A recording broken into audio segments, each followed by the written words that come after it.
नेहा को एहसास होता है कि जैसे शीतल सोते हुए अपने हाथ पैर हिला रही है। तो नेहा उठकर देखती है और वो देखती है कि शीतल का शरीर पूरे तरीके से अकड़ा हुआ है। ये कोई आदमी है जो मेरे साथ जबरदस्ती कर रहा है। वो आदमी, उसका कद जो है काफी ज्यादा बड़ा है, वो मुझसे उम्र में भी काफी ज्यादा बड़ा है और उसके चेहरे पर भी बाल हैं। कि शीतल के पैर कोई इंसान पकड़कर खींच रहा है। ये देखकर नेहा काफी ज्यादा डर जाती है और वो जोर से चिल्लाकर शीतल का नाम लेती है। वो बाबा उन सबको बताते हैं कि शीतल के पीछे एक बहुत बुरा जिन पड़ गया है, जो शीतल की खूबसूरती के पीछे इतना ज्यादा पागल हो गया है कि अब वो शीतल को अपने साथ लेकर जाना चाहता है। और शीतल नेहा को बताती है कि दीदी, मुझे फिर से आज वही सपना वापस आया था। वो इंसान मेरे साथ आज फिर से जबरदस्ती कर रहा था, लेकिन आज उसने मेरी कमर पर खरोच भी लगाई थी। नेहा ये देखकर शीतल की कमर को देखती है और वो देखती है कि शीतल की कमर पर सच में लाल निशान है।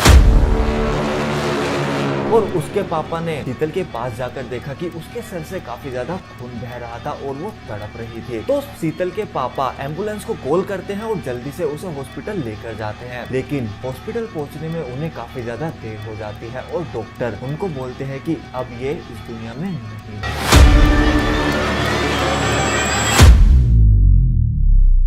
आज की जो ये स्टोरी है ये हमें नेहा ने शेयर करी है और उसने हमें बताया कि ये सारी चीजें उसकी छोटी बहन के साथ हुई थी। उन्होंने हमें बताया कि ये सब उसके साथ जब हुआ था जब उसकी बहन शीतल 9th क्लास में आई थी और नेहा 10th क्लास में आई थी। नेहा ने हमें बताया कि उसकी बहन इतनी ज्यादा खूबसूरत थी कि गली के सभी लोग उसे राजकुमारी कहकर बुलाते थे और वो घर में सबसे छोटी भी थी, जिसकी वजह से वो सबकी लाडली थी।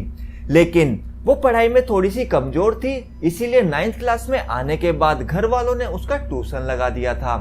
पहले तो वो ट्यूशन मेरे साथ ही जाया करती थी, लेकिन उसके बाद एक क्लास छोटी होने के कारण ट्यूशन की टाइमिंग चेंज हो गई थी। मतलब कि वो मेरी टाइमिंग से 1 घंटा पहले ट्यूशन आया करती थी। तो टाइमिंग चेंज होने के कारण पापा उसे ट्यूशन छोड़ने जाया करते थे, लेकिन थोड़े टाइम बाद उसने ट्यूशन पर अपनी एक सहेली बना ली थी, जिसके बाद वो अपनी सहेली के साथ ही ट्यूशन जाया करती थी और उसकी वो सहेली हमारे घर के पास ही रहती थी। कुछ टाइम तक ऐसे ही चलता रहा, लेकिन फिर एक दिन शीतल ट्यूशन जाने के लिए निकलती है और अपनी सहेली को भी साथ में ले लेती है। तो जिस रास्ते से वो डेली ट्यूशन जाते थे, उस दिन उस रास्ते पर कुछ कंस्ट्रक्शन का काम चल रहा था, जिसकी वजह से वो उस रास्ते से ट्यूशन नहीं जा सकते थे। तो फिर वो दूसरे रास्ते से ट्यूशन जाने की सोचते हैं। हालांकि वो ट्यूशन जाने का रास्ता थोड़ा सा लंबा था, लेकिन फिर भी वो जैसे तैसे करके ट्यूशन पहुंच जाते हैं और ट्यूशन वापसी भी वो उसी लंबे रास्ते से आते हैं।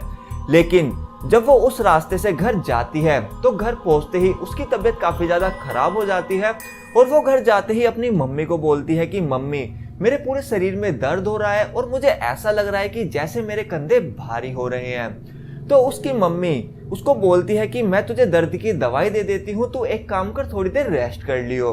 तो उसकी मम्मी उसे दर्द की दवाई दे देती है और उसको रेस्ट करने के लिए बोलती है और बोलती है कि तू थोड़ी देर रेस्ट कर लेगी तो तेरे शरीर का दर्द बिल्कुल सही हो जाएगा। तो शीतल मम्मी की बात सुनकर थोड़ी देर सो जाती है। थोड़ी देर सोने के बाद शीतल जब उठती है तो फिर से वो अपनी मम्मी के पास जाती है और अपनी मम्मी को बोलती है कि मम्मी, अभी भी मेरे शरीर में दर्द हो रहा है और मेरे कंधों में दर्द अब बढ़ चुका है। ये बात सुनकर शीतल की मम्मी शीतल का माथा छूकर देखती है और वो देखती है कि शीतल का शरीर बुखार से तप रहा है। ये देखकर शीतल की मम्मी शीतल को डॉक्टर के पास लेकर जाती है और डॉक्टर से दवाई लेकर डॉक्टर शीतल को बोलते हैं कि इन दवाइयों से ये बिल्कुल सही हो जाएगी। तो दवाइयाँ लेकर वो घर वापस आ जाते हैं। घर वापस आने के बाद शीतल की मम्मी डॉक्टर की दी हुई दवाई शीतल को दे देती है और शीतल को बोलती है कि बेटा अब तो सो जा, कल सुबह तक तेरा बुखार ठीक हो जाएगा। लेकिन दवाई लेने के बाद भी रात भर शीतल का बुखार नहीं उतरता। ये सब देखने के बाद शीतल के पापा सुबह ही उसे एक बड़े हॉस्पिटल में ले जाते हैं। शीतल की हालत एक दिन में ही काफी ज्यादा गंभीर हो गई थी। वो काफी ज्यादा कमजोर हो गई थी और काफी पतली भी हो गई थी। डॉक्टर शीतल की हालत देखकर उसे एडमिट कर लेते हैं और 2 दिन एडमिट रखने के बाद शीतल का बुखार हालांकि काफी ज्यादा कम हो जाता है, लेकिन उसके शरीर का दर्द और कंधों का दर्द बिल्कुल भी कम नहीं होता। डॉक्टर शीतल के पापा को बोलते हैं कि काफी ज्यादा कमजोरी आने के कारण इसके शरीर का दर्द अभी ठीक नहीं हुआ है। ये सारी दवाइयाँ ये लेगी तो कुछ दिनों में इसके शरीर का दर्द भी ठीक हो जाएगा। हॉस्पिटल से घर आने के बाद अब पूरे 2 दिन बीत जाते हैं। शीतल का बुखार अब पूरी तरह से ठीक तो हो चुका था, लेकिन उसके शरीर का दर्द अभी भी बिल्कुल वैसा का वैसा ही था।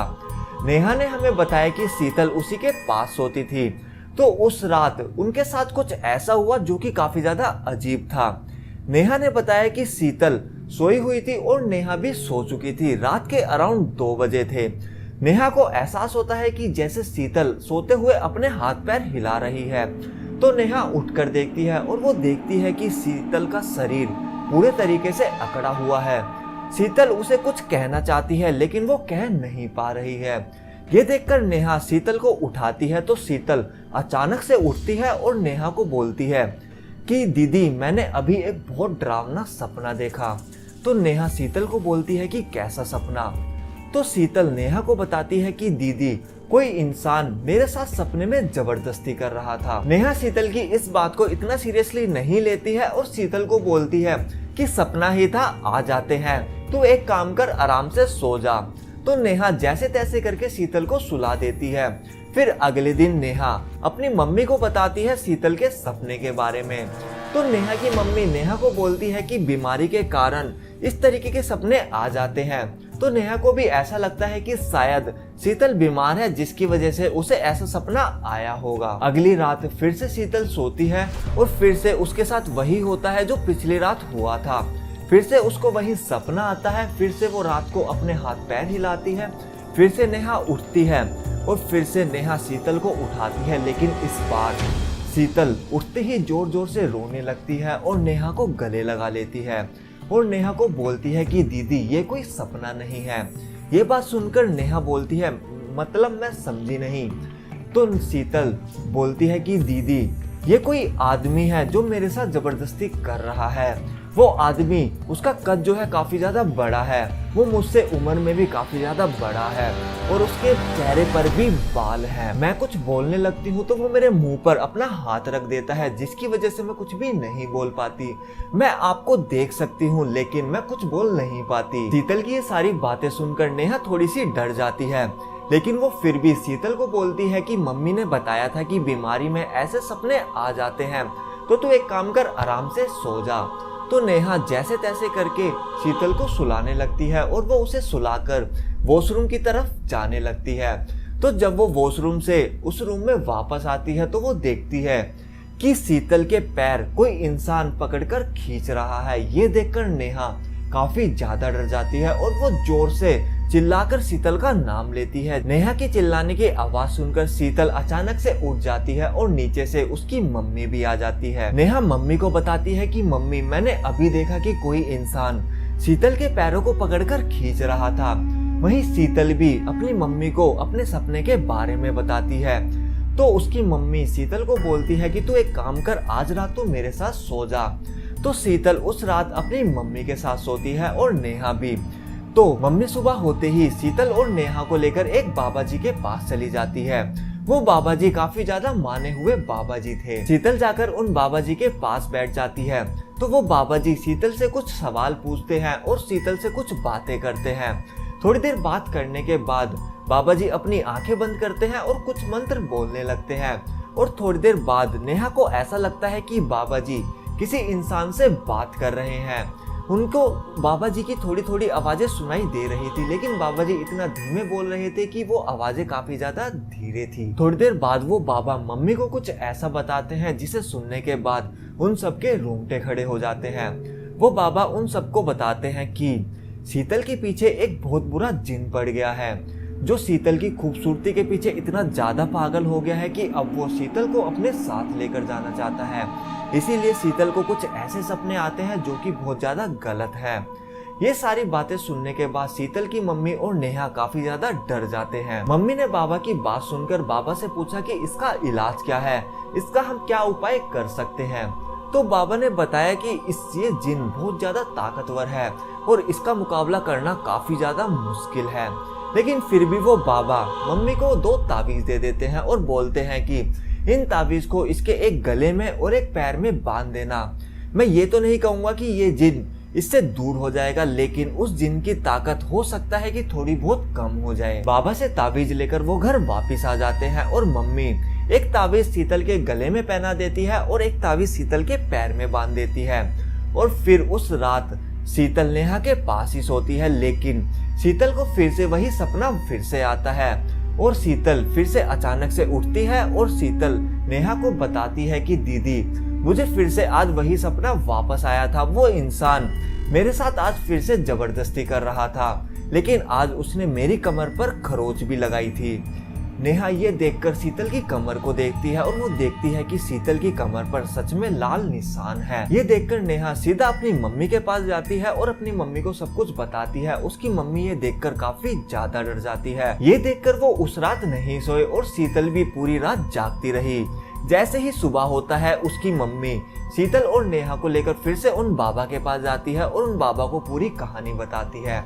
तो वो बाबा शीतल की मम्मी को बोलते हैं कि मैं इस शक्ति से नहीं लड़ सकता, लेकिन मैं आप सबको एक तांत्रिक बाबा का पता बता देता हूँ, आप सब उनके पास जा सकते हैं। यहाँ से वो काफी ज्यादा दूर है, लेकिन हो सकता है कि शायद वो तुम्हारी इस मुसीबत का समाधान कर दे। अगले ही दिन वो सब उन तांत्रिक बाबा के पास जाने के लिए तैयार हो जाते हैं। नेहा, शीतल, मम्मी और पापा सभी तैयार होकर गाड़ी में बैठ जाते हैं और तांत्रिक बाबा के पास जाने के लिए निकल जाते हैं। उनका सफर अराउंड 3 से 4 घंटे का था, लेकिन 1 घंटा ड्राइव करने के बाद शीतल को अपने पापा से बोलती है कि पापा मुझे बहुत तेज टॉयलेट आ रहा है, मुझे वॉशरूम जाना है। तो उसके पापा बोलते हैं कि आई थिंक थोड़ी आगे जाने के बाद कोई शौचालय हमें मिल जाएगा। तो थोड़ी आगे जाने के बाद उन्हें एक पब्लिक टॉयलेट मिलता है, मतलब कि सरकारी टॉयलेट। तो वहाँ पर उसके पापा गाड़ी रोकते हैं और शीतल को बोलते हैं कि जाओ बेटा तुम यहाँ पर जाकर टॉयलेट कर लो। तो शीतल अंदर जाती है, टॉयलेट करके बाहर वापस आती है। वो बाहर अपनी गाड़ी की तरफ आ ही रही थी, वैसे ही गाड़ी की तरफ आते समय ही उसका दिमाग में पता नहीं क्या आता है। वो एकदम से रुक जाती है और गाड़ी से दूसरी तरफ भागने लगती है और बीच रोड पर जाकर खड़ी हो जाती है। जहां पर वो खड़ी थी, सामने से एक काफी तेज ट्रक आ रहा था। ट्रक ब्रेक लगाता है। ये देखकर उसके पापा भी उसे बचाने की तरफ भागते हैं, मतलब कि उसे बचाने के लिए उसकी तरफ भागते हैं, लेकिन काफी देर हो चुकी थी और काफी बड़ा हादसा भी हो गया था। जब तक ट्रक ड्राइवर ने ब्रेक लगाए, जब तक उसके पापा शीतल के पास पहुंचे, जब तक शीतल की टक्कर ट्रक से हो चुकी थी और शीतल ट्रक से टक्कर खाने के बाद काफी दूर जाकर पड़ी थी। और उसके पापा ने शीतल के पास जाकर देखा कि उसके सर से काफी ज्यादा खून बह रहा था और वो तड़प रही थी। तो शीतल के पापा एम्बुलेंस को कॉल करते हैं और जल्दी से उसे हॉस्पिटल लेकर जाते हैं, लेकिन हॉस्पिटल पहुंचने में उन्हें काफी ज्यादा देर हो जाती है और डॉक्टर उनको बोलते हैं कि अब ये इस दुनिया में नहीं रही। आखिरकार जो वो जिन चाहता था वो उसने कर दिखाया, वो शीतल को अपने साथ ले गया। तो आई होप कि आपको ये स्टोरी पसंद आई होगी। पसंद आई तो वीडियो को लाइक और चैनल को सब्सक्राइब करना मत भूलना। अगर आपके पास भी कोई हॉरर इंसिडेंट है जो हमारे साथ आप शेयर करना चाहते हो और हम सबके साथ शेयर कर सके, तो आप इंस्टाग्राम पर हमें वो इंसिडेंट शेयर कर सकते हो। इंस्टाग्राम का लिंक जो डिस्क्रिप्शन में है, आ जाओ इंस्टाग्राम पर बातें करते हैं। तो अपन मिलते हैं अपनी नेक्स्ट वीडियो में, जब तक के लिए बाय बाय, टेक केयर।